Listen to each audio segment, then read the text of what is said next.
Local singer-songwriter David Stanley has had a constant battle with mental illness from an early age. His struggles with mental health in his early years led him to quitting bands and the music scene completely.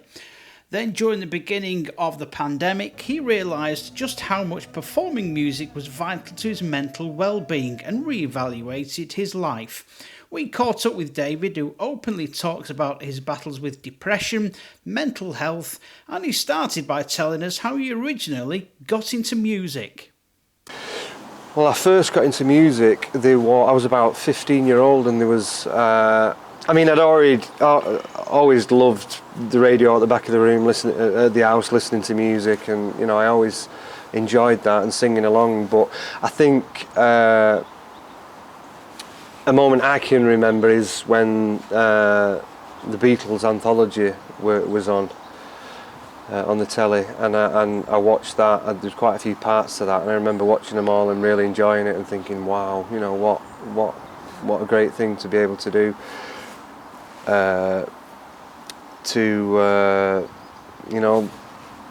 Just enjoy music, and the people there enjoying it, and everybody's coming together, and just absolutely fantastic. I just thought, wow, it really hit home with me that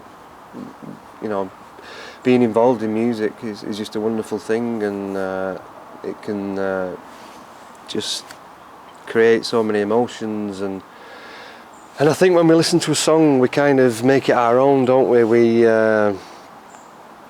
look back in our life, or we look forward, and we do little reruns in our head, and certain songs relate to us in certain ways, and it's kind of special because we believe that song is about us.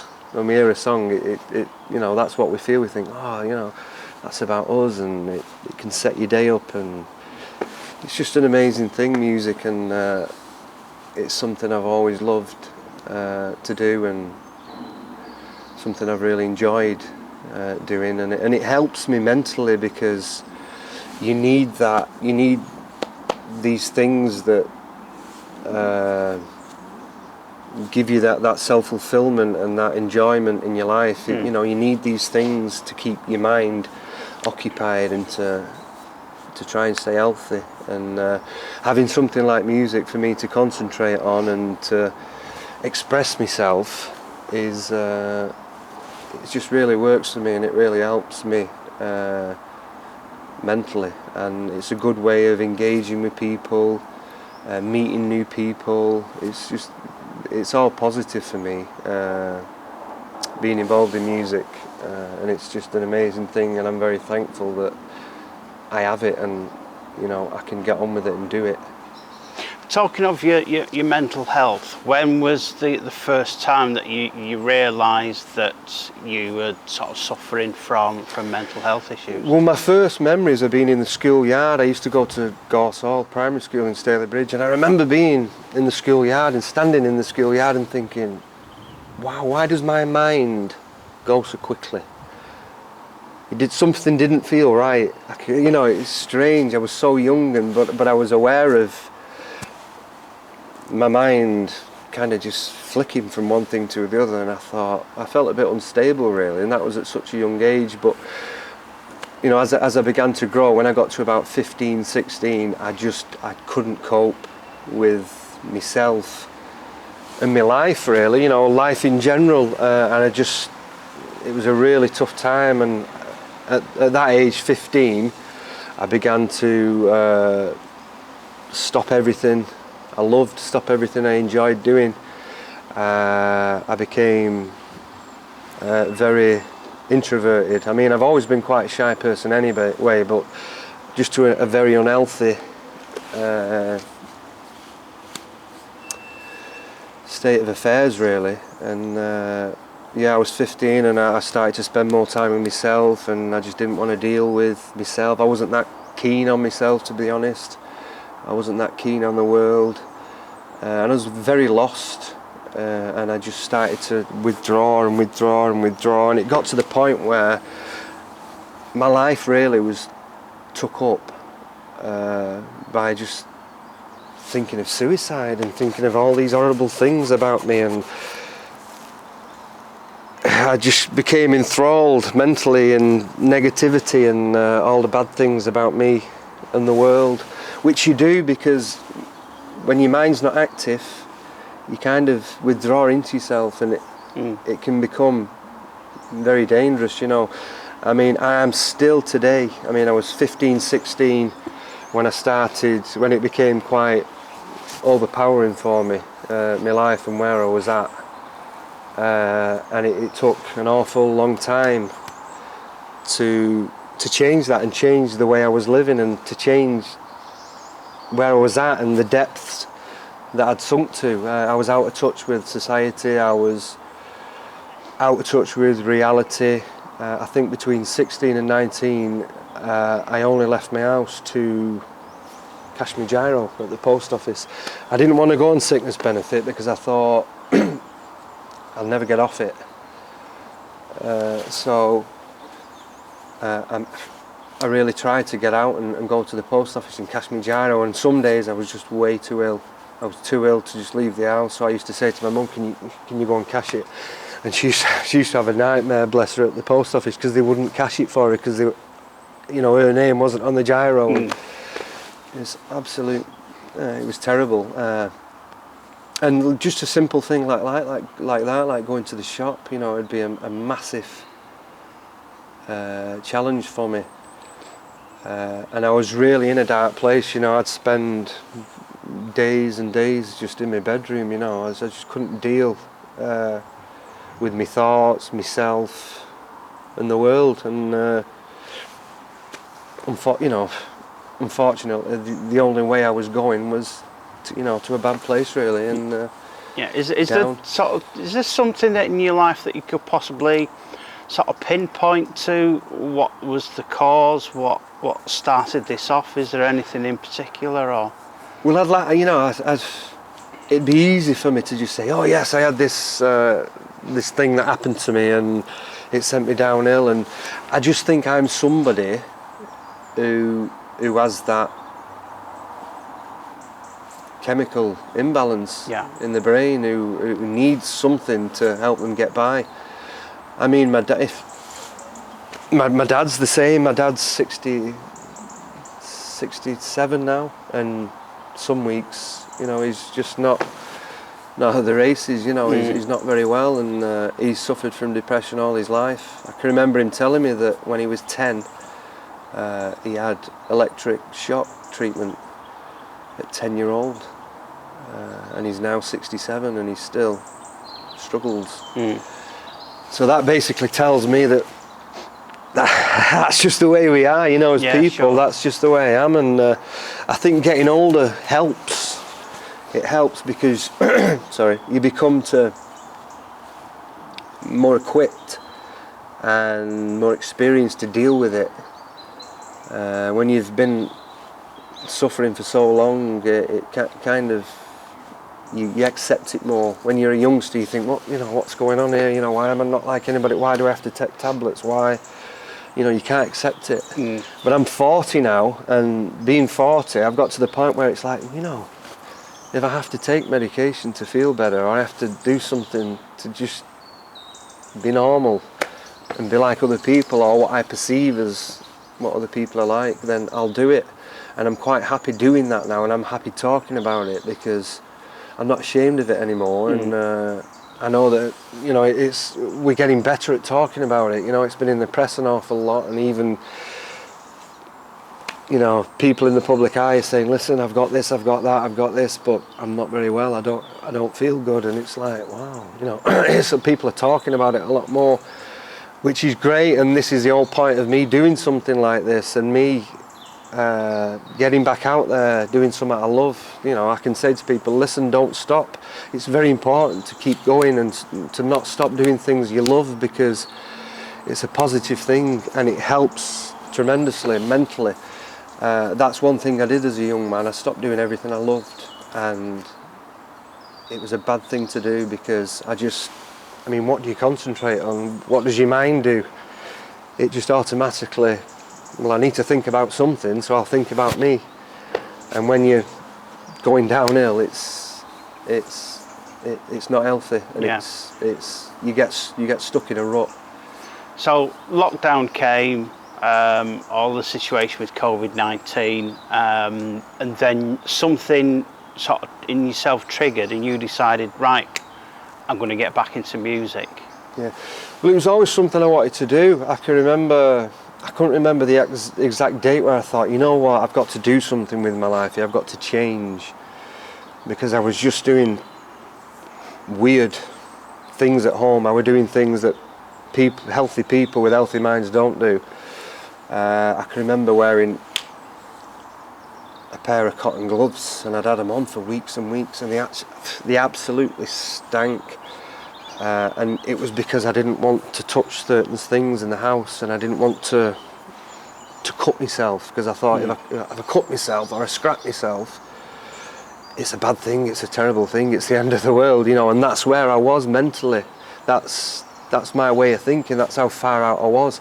And I just remember taking the gloves off and thinking, you know what, I was dipping a loaf in a bowl of soup, and I was thinking, gosh, what am I doing?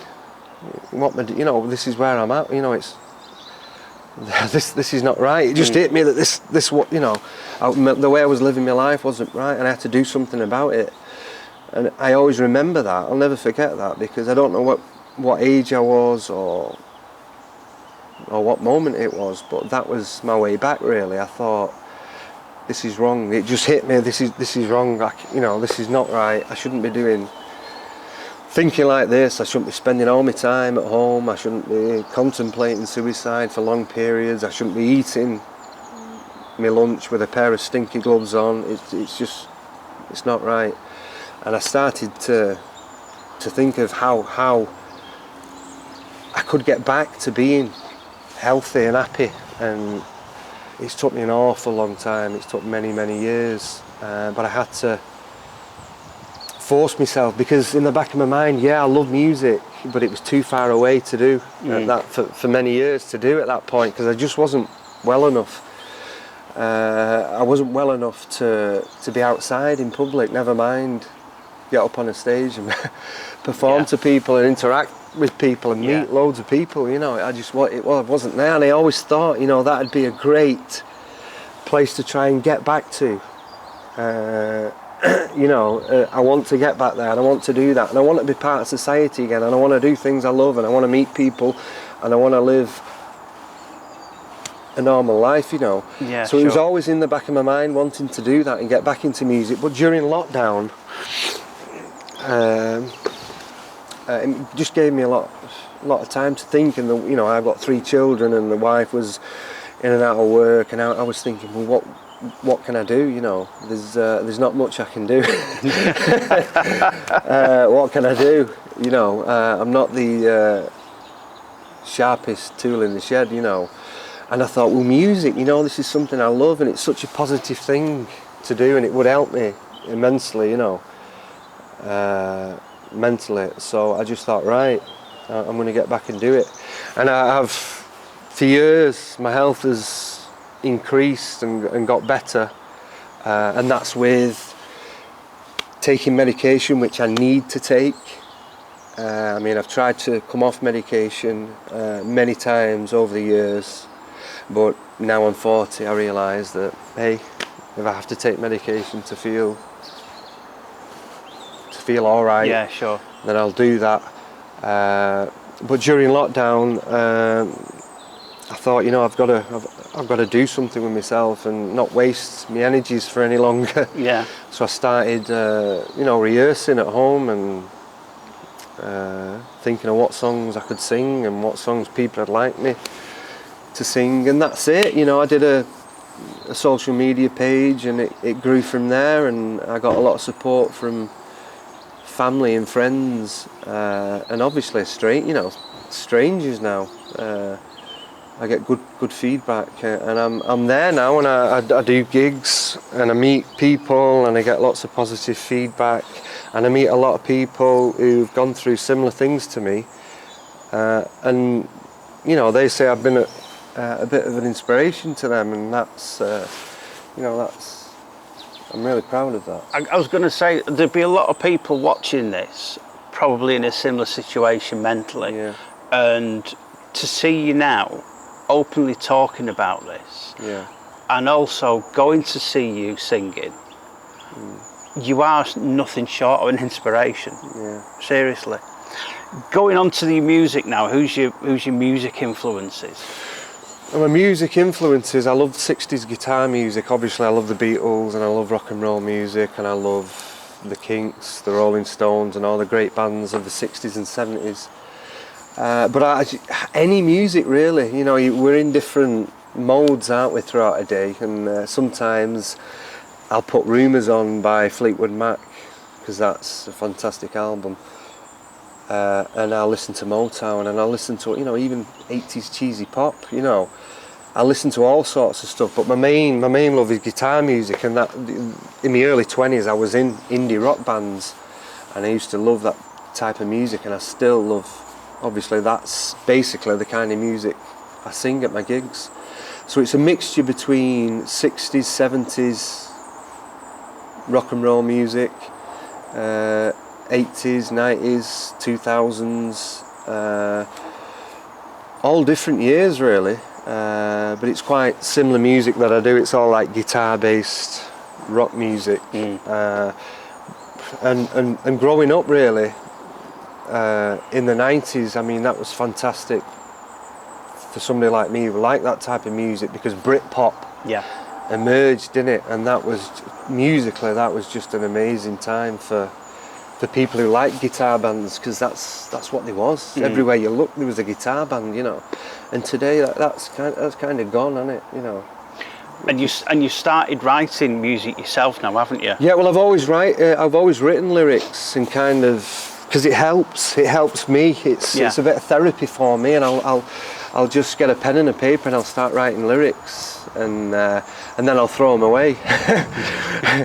But there's some I've started to keep now, and I'm also interacting with other people. I've been in touch with a producer in New York who writes music, but he's not a songwriter, and he says, you know, this is a bit of music I've got, can you put something to it?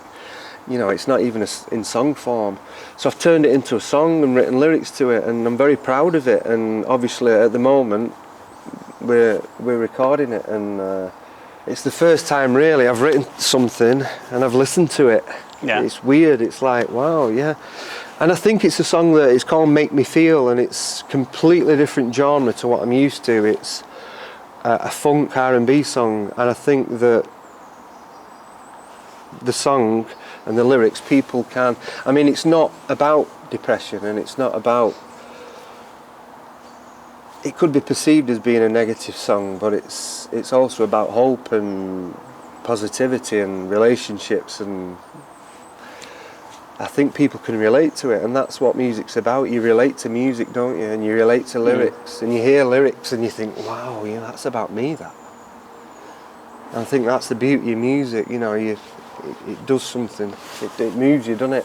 And I'm hoping that this song, when it's recorded and people can listen to it, obviously I want people to listen to it, and I want to be proud of it, you know.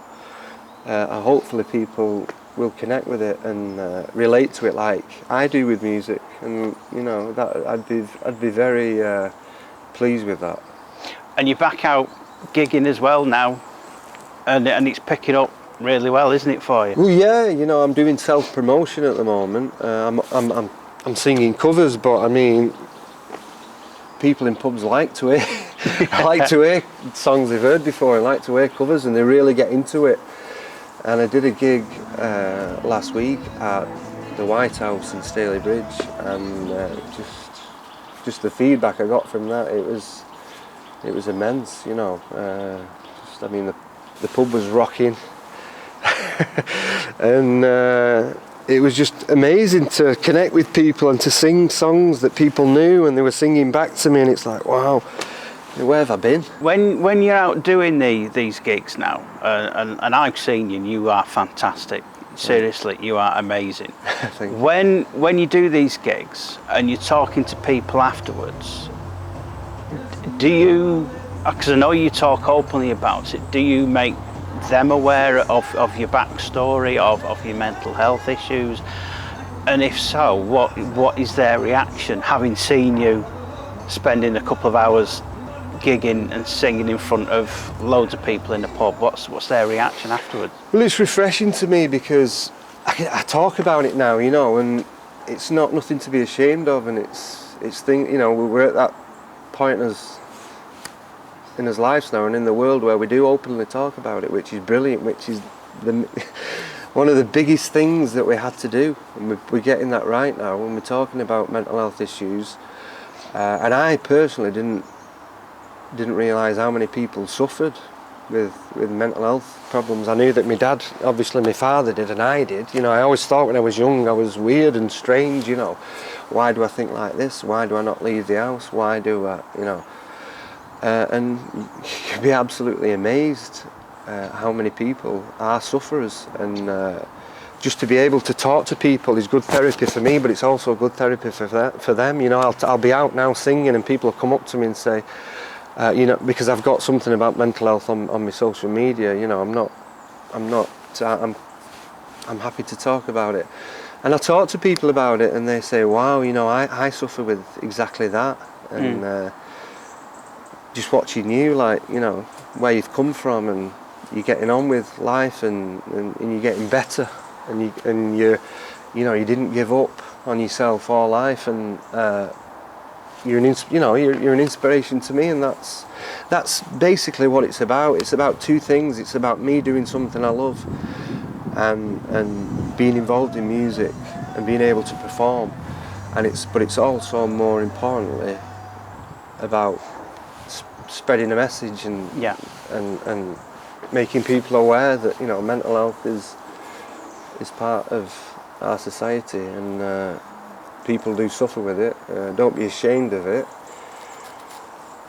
Don't let it, I know it's difficult and it's easy for me to sit here and say that, you know, don't let it take over your life, but it does, and it can. And it's important to stay busy and be involved with things. Don't lose that touch with people, because that's what I did. I lost that interaction with people. I stopped doing what I loved. I stopped meeting up with friends. I stopped going to things, you know. I wouldn't even go in the supermarket at one point in my life. The thought of just going in a supermarket would terrify me. I was just reclusive. I became a recluse between age 16 and 19. I was just a recluse. I had no interaction with people. And basically, if I could give anybody any advice, it's do not go where I went. I'm getting a bit choked up now, sorry. It's okay. Do not go where I went. Do not lose that interaction with people. Do not say to friends, oh, I don't feel well today, I'm not doing that. Don't, you know, because if you lose that, your part in society, it's very unhealthy mentally. Finally, like I said, you're back gigging now. You're getting regular bookings now. Yeah. When's the next time we can see David Stanley in a pub singing and belting out some cracking songs? Well, I've done quite a few gigs recently. At the moment, I've got about 3 or 4 booked. I think one that springs to mind is the Railway in Hyde on the 15th of October, which will be nice, because obviously I live in Hyde at the moment, and I've done for the last 12 years. So, you know, singing at a venue in Hyde would be really, really good for me. It'd be a good night. So on the 15th of October I'm at the Railway in Hyde, and I should imagine there'll be a few gigs before that, but there's nothing set in stone at the moment. But that's one that I'm looking forward to. Well, David, thanks very much for allowing us the time today and telling us your story. A truly amazing story, true inspiration, and I'm sure people will be flocking on the 15th to the Railway in Hyde. Also, we've put your social media details on screen and also in the description of the video as well, so anybody who sees you then, wants to book you in the future, all the information's there. And good luck with everything, mate. Yeah, brilliant, thanks very much. Cheers. And good luck to everybody else. Cheers, thank you. If you have a story you would like to see featured on your Tameside, please contact us on any of our social media channels.